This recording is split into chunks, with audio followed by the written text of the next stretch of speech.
नमस्कार, अपना उत्तराखंड देख रहे हैं आप। मैं हूं शीनम शर्मा। केदारनाथ उपचुनाव के लिए कल वोटिंग होनी है। सुबह 8 बजे से उपचुनाव के लिए मतदान किया जाएगा, जिसकी प्रशासन ने भी पूरी तैयारी कर ली है। केदारनाथ में 173 पोलिंग स्टेशन बनाए गए हैं और पोलिंग पार्टियां अपने पोलिंग बूथों पर पहुंच गई हैं। केदारनाथ विधानसभा को सुरक्षा व्यवस्था की दृष्टि से 2 जोन और 27 सेक्टर में बांटा गया है। हर जोन और सेक्टर में मजिस्ट्रेट तैनात रहेंगे। सुरक्षा के नजरिए से लोकल पुलिस के अलावा आईटीबीपी और एक कंपनी एसएसबी को तैनात किया गया है। उपचुनाव में बीजेपी और कांग्रेस के बीच सीधा मुकाबला है। मतदान के लिए प्रशासन ने भी पूरी तैयारी कर ली है। 23 नवंबर को केदारनाथ उपचुनाव का नतीजा है।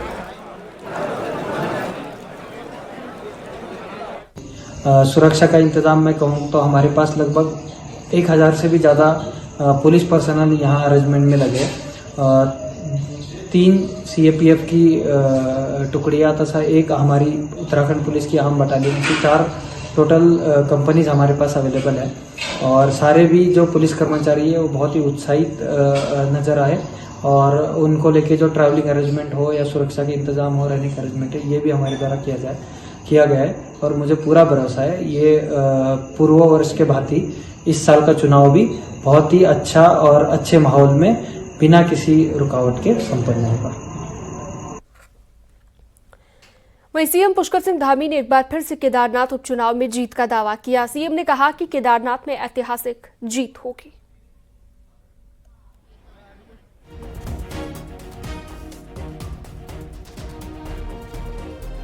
अनवरत रूप से केदारधाम और श्री केदारनाथ विधानसभा का विकास कार्य आगे बढ़ रहा है। वहाँ के लोग भली भांति जानते हैं कि ये सारा का सारा काम 2014 के बाद प्रारंभ हुआ। विकास अनवरत रूप से चले, इसलिए वहाँ के लोग, मैं केदारनाथ विधानसभा के अंदर अनेक स्थानों पर गया हूँ। हजारों लोगों से, माताओं बहनों से, बड़े बुजुर्गों से, नौजवानों से मिलने का अवसर प्रदान हुआ और उनका समर्थन, उनका सहयोग, आशीर्वाद देखकर मैं कह सकता हूँ कि श्री केदारनाथ विधानसभा चुनाव का जो जीत होगी वो ऐतिहासिक जीत होगी। भारतीय जनता पार्टी जीतेगी। मुख्यमंत्री पुष्कर सिंह धामी ने गैरसैंण में आज लोगों की समस्याएं सुनी। सीएम धामी लोगों के बीच पहुंचे, उनकी समस्याओं को जाना। गैरसैंण के पास सारकोट गांव में सीएम धामी ग्रामीणों से मुलाकात करने पहुंचे। साथ ही सीएम ने मौके पर तत्काल अधिकारियों को निर्देशित भी किया, समस्याएं दूर करने के लिए कहा। सोमवार देर शाम सीएम अचानक गैरसैंण पहुंचे थे।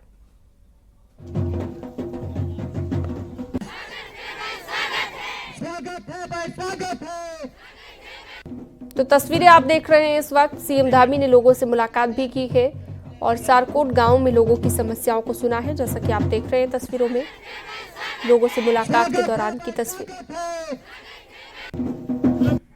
बहुत बार मुझे लगता है कि जिनको बड़ी बड़ी बहुराष्ट्रीय कंपनियां जैसा उत्पाद बनाती हैं, उनसे भी अच्छा उत्पाद अब हमारी बहनें बना रही हैं। ये हमारा क्रम अब जारी रहेगा तो आने वाले समय में इस क्षेत्र में बड़ी क्रांति होगी।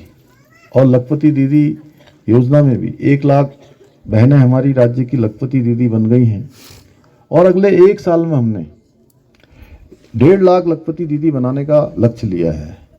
जो छूट गई हैं उनको भी लखपति दीदी बनाना है, जो समूह से नहीं जुड़ी हैं उनको भी समूह से जोड़ना है, उनको भी उन योजनाओं का लाभ दिलाना है, उन तक वो सहायता पहुंचानी है जो हमारे प्रधानमंत्री जी दिल्ली से भेज रहे हैं। नैनीताल की कुमाऊं यूनिवर्सिटी ने छात्र संघ चुनाव को लेकर छात्र नेताओं ने जमकर हंगामा किया है। पेट्रोल लेकर छात्र नेता कुमाऊं विश्वविद्यालय की छत पर चढ़ गए और छात्र नेता खुद पर आग लगाने की धमकी दे रहे हैं और जल्द ही छात्र संघ चुनाव कराने की मांग कर रहे हैं।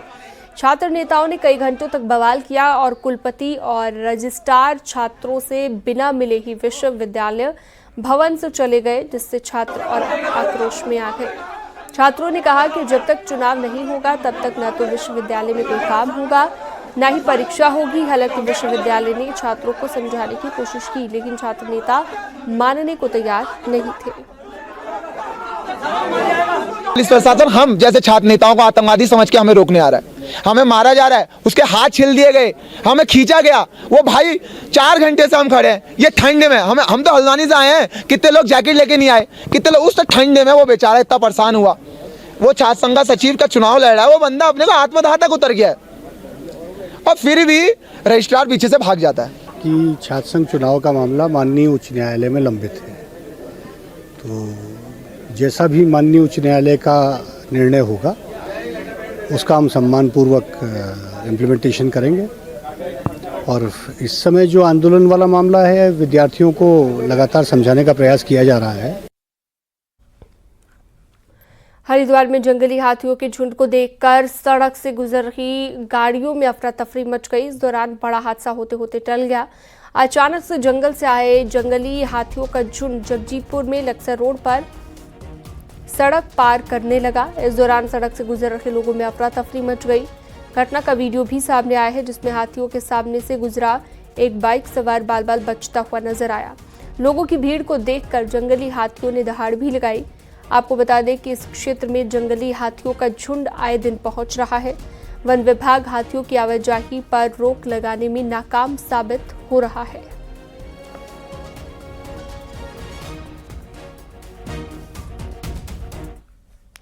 उत्तरकाशी में सामरिक नजरिए से महत्वपूर्ण चिन्याली सौर हवाई पट्टी पर 10 दिनों की ट्रेनिंग शुरू हो गई है। आज से वायुसेना 28 नवंबर तक यहां पर अपना अभ्यास करेगी। आज पहले दिन AN-32 की लैंडिंग और टेक ऑफ का अभ्यास किया गया। चीन सीमा से लगे उत्तरकाशी में चिन्याली सौर हवाई अड्डा वायुसेना के लिए सामरिक नजरिए से महत्वपूर्ण इस हवाई पट्टी को वायुसेना पिछले कई समय से एडवांस लैंडिंग ग्राउंड के रूप में विकसित कर रही है।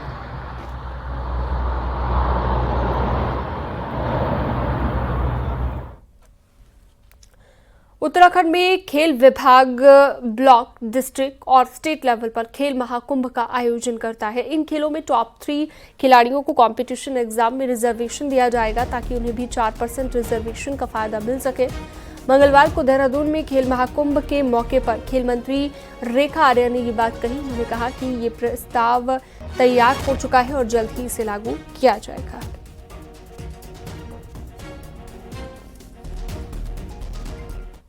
हमारे खेल कुंभ में जो बच्चे जो स्टेट लेवल पर बहुत अच्छा प्रदर्शन करते हैं, जो फर्स्ट, सेकंड, थर्ड आते हैं, उन बच्चों को आगे चल के भविष्य में कॉम्पिटिशन्स में उनको रिजर्वेशन का फायदा मिल सके, तो विभाग ने खिलाड़ियों के इस रिजर्वेशन की तैयारी कर ली है और एक प्रस्ताव बना लिया है। बागेश्वर में खड़िया खनन पर एक बार फिर से सवाल उठे हैं। स्थानीय लोगों ने कई नियम कानूनों को ताक पर रखकर खनन के आरोप लगाए हैं। क्या है मामला, रिपोर्ट में देखिए।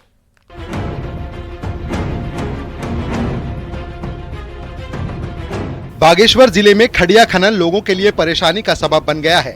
लोगों का आरोप है कि खनन में खुलेआम नियमों की धज्जियां उड़ाई जा रही हैं और बेधड़क पॉकलेन मशीनों से खनन हो रहा है, जिसकी वजह से कई तरह की दिक्कत लोगों को हो रही है। बागेश्वर के खड़िया खनन क्षेत्र में दर्जनों मशीनें चलने से वहाँ खेतीबाड़ी नष्ट हो रही है। मशीन के वाइब्रेशन से ग्रामीण के घरों में दरारें आ रही है। यहाँ देखने वाला कोई नहीं है। रात दिन मशीनें चल रही है, प्रशासन देखकर भी मौन है। इनके खिलाफ सख्त से सख्त कार्रवाई होनी चाहिए। लगातार इस प्रकार की जो माइनिंग हो रही है उससे बड़ी बड़ी मशीनें चली हैं और मानकों से अधिक मात्रा में ये खनन कर रहे हैं, जिससे वहाँ के जल जंगल जमीन की जो अस्तित्व था उसको खतरा पैदा हुआ है। बहुत सारे जो हमारे पानी के स्रोत थे, नदी नाले थे, वो सब सूखने को तैयार हैं और इन्होंने मिट्टी बहुत ज्यादा मात्रा में बड़े बड़े विशालकाय गड्ढे बना के जो हमारी रोलियां थी, जो गधेरे होते थे, जो नदियां होती थी, उनको भर दिया है, जहाँ से कहीं न कहीं पूरे गाँव का अस्तित्व खतरे में पैदा हुआ है।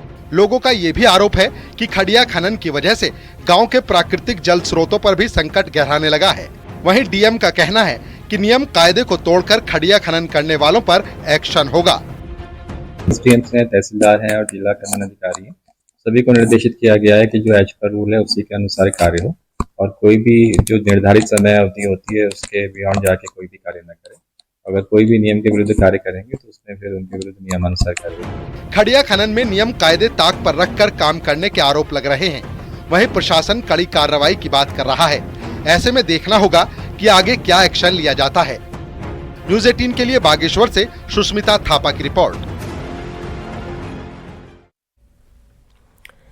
दिल्ली में प्रदूषण के चलते सिर्फ BS6 बसें ही दिल्ली जा पा रही हैं। बाकी दिल्ली के यात्रियों वाली बसें मोहन नगर तक जा रही हैं। फिलहाल कोई पर्व त्योहार छुट्टी नहीं है, तो बस अड्डे पर भले मारामारी ना हो, लेकिन रोडवेज को रोजाना करीब 30 लाख का नुकसान हो रहा है। दिल्ली देहरादून के बीच रोजाना 502 बस चलती थी, लेकिन अब ये संख्या 288 हो गई है। वहीं उत्तराखंड से दिल्ली जाने वाले यात्रियों को कोई कंफ्यूजन ना हो और जो बसें गाजियाबाद में मोहन नगर तक जा रही हैं उन्हें कौशाम्बी तक जाने दिया जाए, ये निर्देश मुख्य सचिव ने मंगलवार को मीटिंग के बाद दिए हैं। राधा रतूड़ी ने कहा कि 175 नई बसें खरीदने के लिए तुरंत बात की जाए। वहीं दिल्ली जाने वाली बसों के फेरे बढ़ाए जाएं, शनिवार और रविवार को बसें बढ़ाई जाएं। यहाँ पर उत्तराखंड परिवहन निगम में बहुत असर पड़ा है, हमारी आय प्रभावित हुई है। कम से कम 30 लाख रुपए पर डे का हमें जो है नुकसान हो रहा है और हमारे उत्तराखंड परिवहन निगम की 500 बसें जो है दिल्ली को टच करती थी। वो 500 बसें हमारे पास अब जो उत्तराखंड परिवहन निगम की बसें हैं, मात्र फिलहाल अब हमारे पास जो है 130 बसें हैं और अनुबंधित बसें हमारे पास 300 लगभग जो है बसें हैं। तो टोटल हमें जो है इतना प्रभाव हो रहा है और इससे जो है परिवहन निगम को 2-3 माह पहले ही जो है अवगत करा दिया गया था कि भाई ये बसें दिल्ली में जो है प्रवेश नहीं करेंगी। गाड़ी मोहन नगर तक जा रही, आगे गाड़ी नहीं जाने दे रहे, ना उत्तराखंड सरकार गाड़ी ला रही। बताओ क्या होगा? पब्लिक प्राइवेट में जा रही, परेशान है पब्लिक, बहुत परेशान है। हमारी गाड़ियों में 420 रुपए किराया हुआ, 1000 ले रहे, 1500 ले रहे। जब फंस जाएगा ये आदमी तो निकलेगा तो है ही। उत्तराखंड में इस बार मौसम ने ऐसी करवट ली है कि लोग हैरान हैं। सुबह शाम की बात अगर छोड़ दी जाए तो पहाड़ों पर भी गर्मी का एहसास हो रहा है। इसका कारण है कि अक्टूबर बिना बारिश के गुजर गया और मौसम वैज्ञानिकों का कहना है कि फिलहाल नवंबर में भी बारिश के कोई आसार नजर नहीं आ रहे हैं। आमतौर पर अक्टूबर और नवंबर में जो बारिश होती थी उसमें इस साल अभी तक 90% तक गिरावट दर्ज की गई है। मौसम विज्ञान केंद्र का कहना है कि मौसम के इस बदले रुख का खेती पर बुरा असर पड़ रहा है। मेन यही था कि बारिश की एक्टिविटी नहीं हो रही थी और जो उत्तर पश्चिम हवाएं थी वो उतना स्ट्रांग नहीं थी, लाइट विंड्स थी और कहीं ना कहीं फिर तापमान जो हमारे ज्यादा रह रहे थे। तो अभी उत्तर पश्चिम हवाएं तो थोड़ा स्ट्रांग हुई है, तापमान भी उसकी वजह से थोड़े डाउन भी हुए हैं और जो बारिश की एक्टिविटी वो तो बिल्कुल कम है और आगे भी अगर 8 से 10 दिन के लिए हम देखें अभी आगे आने वाले दिन जो है तो उनमें भी कोई वेदर सिस्टम दिख नहीं रहा कि जिसकी वजह से कोई बारिश या बर्फबारी हमको मिल सके। तो उत्तराखंड में मैं कहूंगा अभी आने वाला जो वीक है या 10 डेज है उसमें भी कोई बारिश या बर्फबारी की एक्टिविटी दिखने को नहीं मिलने वाली है। सरोवर नगरी नैनीताल में क्रिसमस और नए साल की तैयारियां शुरू हो गई है। नैनीताल के होटलों में क्रिसमस के लिए केक मिक्सिंग सेरेमनी शुरू हो गई है। रंगीन चेरी, प्लम, ब्राउन शुगर के साथ कई तरह के ड्राई फ्रूट इसमें मिलाए गए और अब इससे केक तैयार किया जाएगा। इस केक को देसी और विदेशी मेहमानों को परोसा जाएगा। आपको बता दें, फेस्टिवल सीजन के स्वागत और जश्न के लिए सालों पुरानी परंपरा है।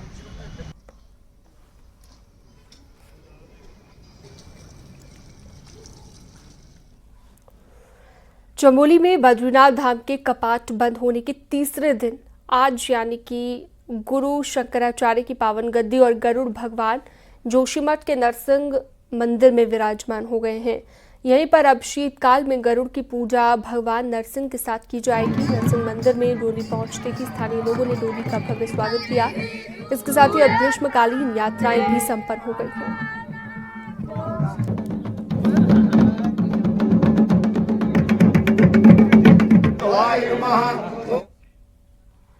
आगे बढ़ते बर्फीले पहाड़ों पर स्थित चारों धामों के कपाट बंद हो चुके हैं और डोलियां भी शीतकालीन प्रवास पर पहुंच चुकी हैं।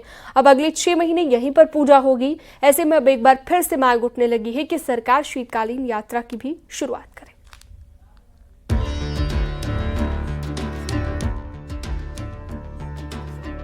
चार धाम यात्रा को उत्तराखंड की लाइफलाइन माना जाता है। हजारों लोगों का रोजगार इससे जुड़ा होता है, लेकिन कपाट बंद होने के साथ ही इन इलाकों में सन्नाटा पसर जाता है। ज्योतिर्मठ के शंकराचार्य स्वामी अभिमुक्तेश्वरानंद का कहना है कि कपाट ग्रीष्मकालीन धामों के बंद होते हैं। शीतकालीन प्रवास स्थलों पर तो भगवान विराजमान होते ही हैं, लिहाजा शीतकालीन धामों तक यात्रा जारी रह सकती है। ज्योतिर्मठ में लोग शीतकाल में यात्रा पर आते हैं। इस बार भी 16 दिसंबर से शीतकालीन यात्रा शुरू कर दी जाएगी, लेकिन अगर सरकार इसमें पहल करती है तो इसका बड़े स्तर पर संदेश जाएगा।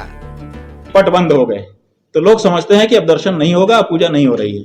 तो ये भ्रांति है। केवल ग्रीष्मकालीन स्थान पर बंद हुआ है, शीतकालीन स्थान पर डोली आकर के वहां पूजा होती रहती है, वहां दर्शन होता रहता है, पुण्य वही मिलता रहता है।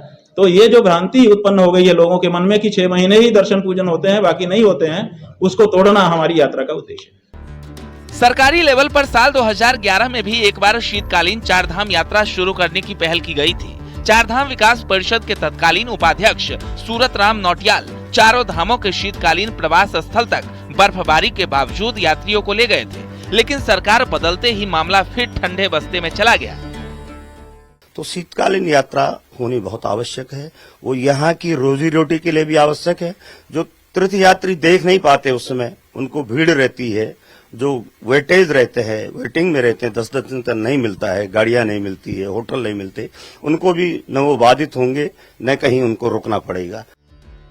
शीतकालीन चारधाम यात्रा के 2 पहलू हैं। श्रद्धालु शीतकालीन प्रवास स्थलों पर दर्शन तो करेंगे ही, पहाड़ों पर बर्फबारी का भी आनंद ले सकते हैं। लोगों को रोजगार भी मिलेगा, लेकिन चुनौतियां भी कम नहीं हैं। उच्च हिमालय के इन क्षेत्रों में माइनस में टेम्परेचर, भीषण बर्फबारी किसी मुसीबत से कम नहीं है और उस पर सड़कों को खुला रखना सेना तक के लिए भी चुनौती बन जाता है।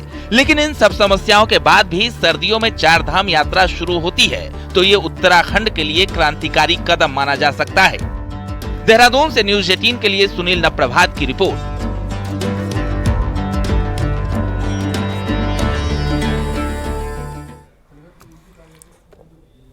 विकासनगर में आसन कंजर्वेशन रिजर्व इन दिनों विदेशी मेहमानों से गुलजार हो चुका है। आसन बैराज की झील में हजारों की संख्या में विदेशी पक्षी प्रवास के लिए पहुंचे हुए हैं, जिससे ये झील आजकल पर्यटकों से गुलजार होती जा रही है। आसन कंजर्वेशन रिजर्व पर अब तक करीब 77 प्रजातियों के 2504 पक्षी पहुंच चुके हैं। इन्हें देखने के लिए सैलानी दूर दूर से आते हैं। उधर GMVN ने भी व्यवस्थाएं दुरुस्त कर दी हैं। सैलानियों के लिए बोटिंग और टेलीस्कोप की सुविधाएं तैयार की गई हैं।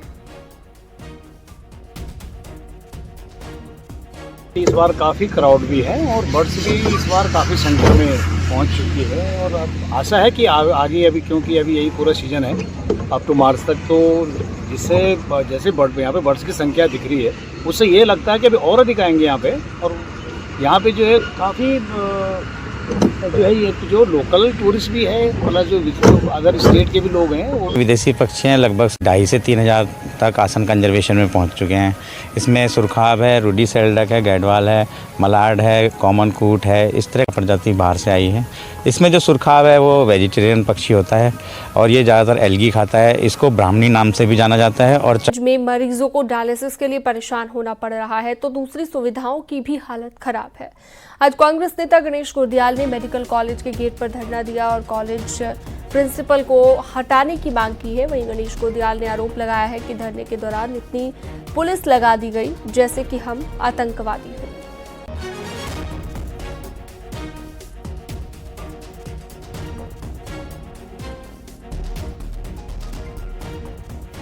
लोग जागें, पुलिस लगा रखी है। हमारे आने से पहले तमाम पुलिस लगा दी यहाँ पर।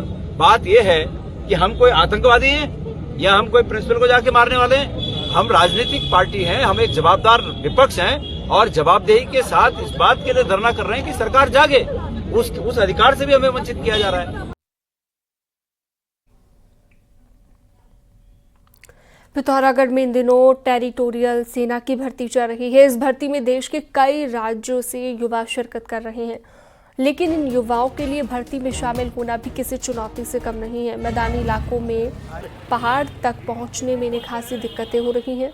रोडवेज की बसों की कमी के चलते इन्हें टैक्सी की मदद लेनी पड़ रही है, लेकिन टैक्सी चालक मन माफिक किराया ले रहे हैं। इतना ही नहीं, ये रहने और खाने के लिए भी इन्हें एड़ी चोटी का जोर लगाना पड़ रहा है। हालांकि अब पिथौरागढ़ प्रशासन ने कई सरकारी और प्राइवेट स्कूलों में इनके रुकने का इंतज़ाम किया गया है, साथ ही उचित मूल्य पर खाने का इंतज़ाम भी किया गया है। वहीं प्रादेशिक सेना की भर्ती में भारी भीड़ को देखते हुए प्रशासन ने 20 से 22 नवंबर तक सभी स्कूल बंद रखने का फैसला लिया है। यहाँ से 300 रुपये लगते हैं, वहाँ से हम 1500 रुपये दे के यहाँ तक के लिए आ रहे हैं। रहने के लिए कहीं ऐसी व्यवस्था नहीं है कि यहाँ पे हम सब लोग एक रूम लेके रहें। सबके लिए बोला जा रहा है कि 1500 रुपये दो, फिर उसके बाद अलग से रूम मिलेगा। और इतना हमारे पास बजट नहीं है। हमारे पास क्या, हमारे साथ जितने भी लोग हैं किसी के पास नहीं है। 1200 रुपये में सवारी लेके आ रहे हैं, एक एक बस चल रही 400 में। यही दिक्कत है, रहने खाना पीना की दिक्कत इधर हो रही है। यहाँ पे पानी आने की, दम की घुटन हो रही है, बहुत सारी समस्याएं। मध्य प्रदेश से लेकर यूपी तक के नौजवान यहाँ पर शिरकत कर रहे हैं, लेकिन इन्हें खासी दिक्कतों का सामना करना पड़ा है। खासकर मैदानी इलाकों से लेकर पहाड़ तक आने में एक तरीके से लूट मची हुई है। टैक्सी चालकों ने जो किराया 400 से 500 के आसपास होता था, उसे लगभग 1500 से 2000 के बीच किया है। हालांकि प्रशासन भी इस तरीके की जो दिक्कतें हो रही है उनसे निपटने की कोशिश कर रहा है, लेकिन प्रशासन बहुत ज़्यादा सफल होता हुआ नजर नहीं आ रहा है। विजयवर्धन उप्रेती, न्यूज 18, पिथौरागढ़। और वक्त एक छोटे से ब्रेक का है, फौरन लौटते हैं।